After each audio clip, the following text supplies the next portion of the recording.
نبی اکرم صلی اللہ علیہ وسلم نے ارشاد فرمایا کہ ایک شخص پراگندہ حالت والا غبار میں اٹا ہوا سفر کرتا ہے اور کہتا ہے یا ربی، لیکن اس کا لباس حرام کا بنا ہوا، اس کا پہناوا حرام، اس کے جسم کو دی گئی غذا حرام ہوتی ہے، تو اس کی دعا کیسے قبول ہو؟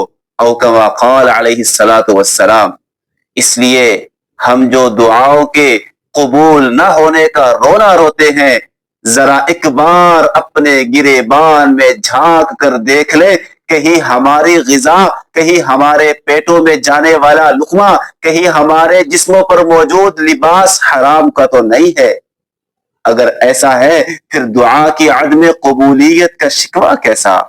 اگر مستجاب الدعوات ہونا چاہتے ہیں، اگر چاہتے ہیں کہ ہماری دعائیں قبول ہوں، تو اس کے لیے سر سے لے کر پاؤں تک حلال کا مجسمہ بننا پڑے گا۔